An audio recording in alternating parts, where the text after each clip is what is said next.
The village of Pentyrch, nestled just outside Cardiff in the rolling hills of South Wales, is a place where life moves quietly, almost untouched by the rush of the modern world. Here, neighbors know each other by name, and the rhythms of daily life are set by the seasons and the land. Until the night of February 26, 2016, when everything changed in an instant. That evening, the sky above this peaceful village became the stage for one of Britain's most perplexing UFO incidents, a mystery that would ripple far beyond the village boundaries. As darkness fell, families settled in for the night, children tucked into bed, and the familiar comfort of home wrapped around them, unaware that their world was about to change forever.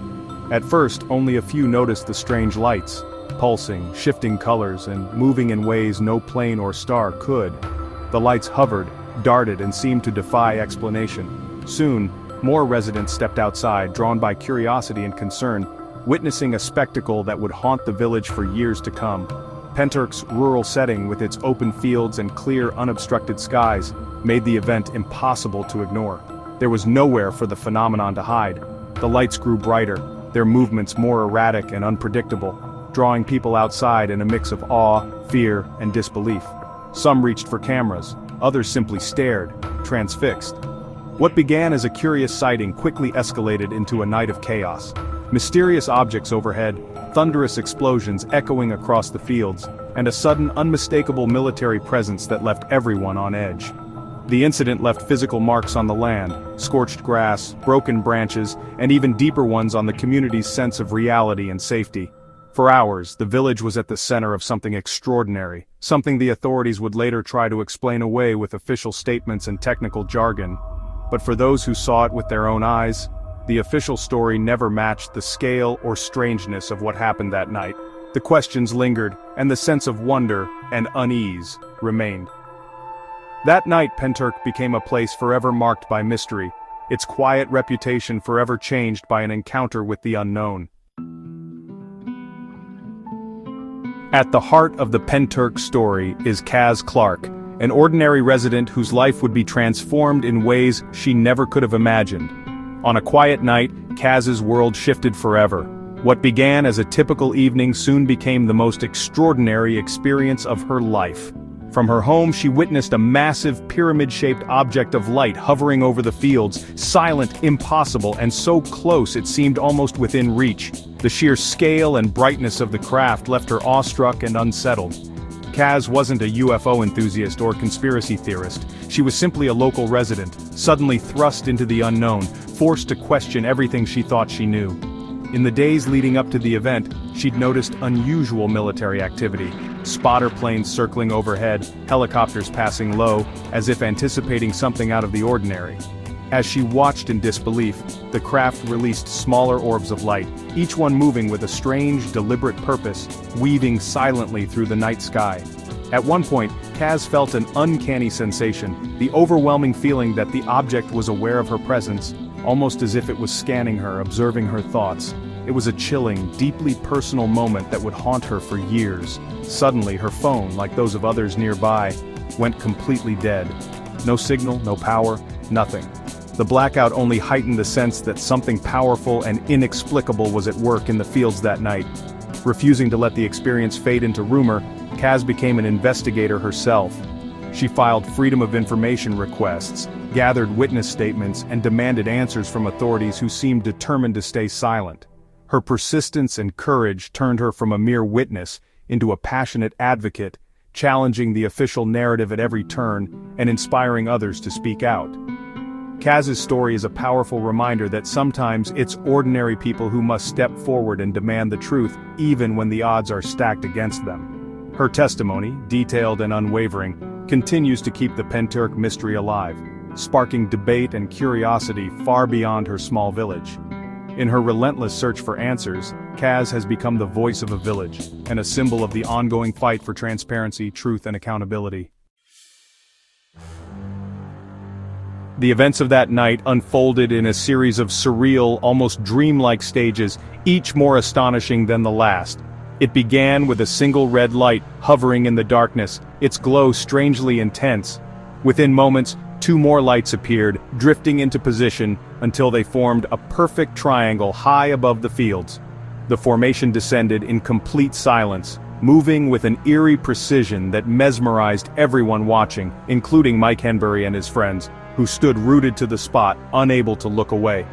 Suddenly, a brilliant green object burst forth from the top of the pyramid-shaped craft, casting an otherworldly glow over the landscape. Two smaller objects shot out in opposite directions, streaking across the sky like shooting stars.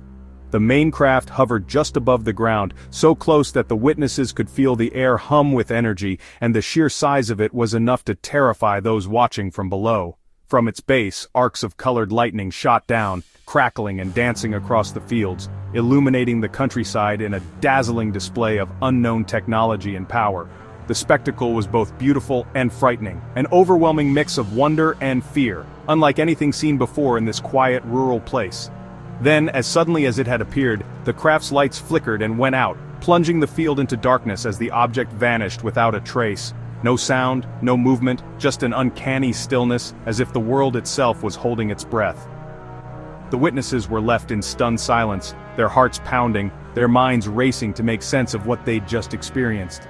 The sky eventually returned to its peaceful, familiar state, but for those who had seen the lights, the mystery had only deepened, leaving them forever changed. The night's symphony of lights left a lasting impression on everyone present, an unforgettable experience that raised far more questions than it answered, and would haunt their memories for years to come. As the strange objects appeared, so did the military, fast, coordinated, and overwhelming. Fighter jets from RAF St. Athan and Cardiff Airport chased the green object, their presence unmistakable. Apache helicopters thundered in, flying low in a pyramid formation, echoing the shape of the UFO. The noise was deafening, the sight unsettling, war machines over quiet homes. On the ground, residents felt the fallout windows rattled, houses shook. Then came the explosions, two massive bangs, one so powerful it registered on a seismograph 40 miles away. The military response didn't feel like a reaction. It felt planned, as if they'd been waiting. Caz Clarke's earlier sightings of spotter planes now seemed like part of a larger operation. The scale and precision of the response raised suspicions of prior knowledge. For the villagers, the military's actions were as mysterious as the objects themselves. The night became a battleground, unknown technology versus overwhelming force. And when it was over, the questions only multiplied. In the aftermath, residents demanded answers. The Ministry of Defense claimed it was all a routine exercise, codenamed Chameleon. But witnesses knew what they'd seen: a silent, massive craft, colored lightning, and a vanishing act no drill could explain.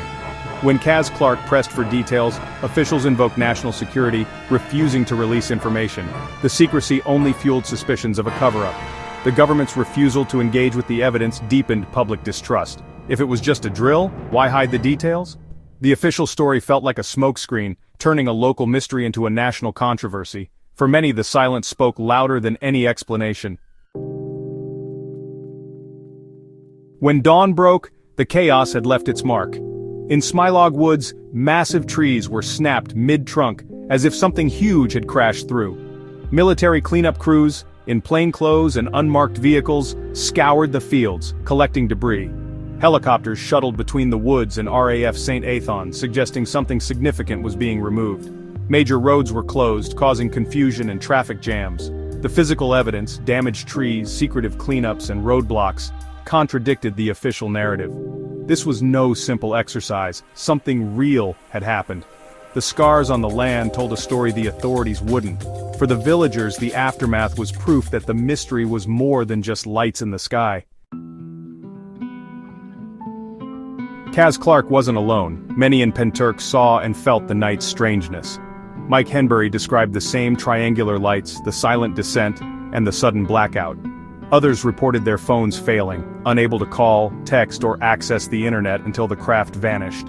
Theories of electromagnetic interference emerged, echoing other UFO encounters worldwide.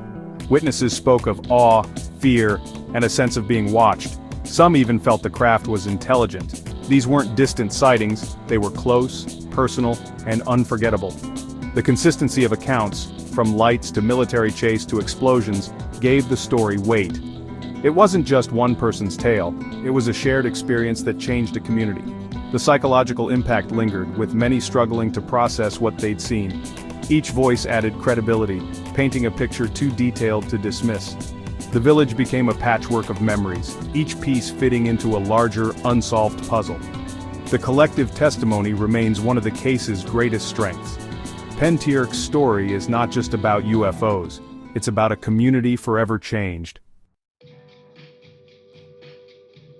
Years later, the Pentyrch incident refuses to fade.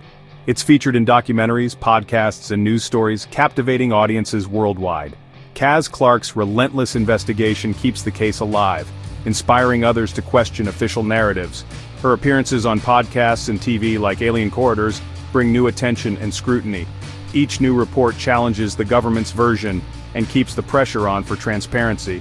The digital age has empowered witnesses, making it harder for authorities to bury the truth. Caz's use of freedom of information requests sets a blueprint for citizen investigators everywhere. The search for answers continues, driven by the belief that the public deserves the truth. Pentyrch stands as a modern example of ordinary people challenging secrecy. The Pentyrch UFO incident remains one of the UK's most compelling unsolved mysteries.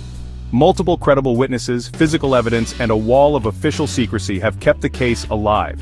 The official explanation, just a military exercise, rings hollow for those who were there. Damaged trees, secretive cleanups, and unexplained explosions point to something extraordinary. The government's refusal to release information only deepens the mystery. Was it secret technology, or something not of this world? Until more evidence emerges, Pentyrch's questions remain unanswered. The story endures, a reminder that some mysteries still wait in our skies.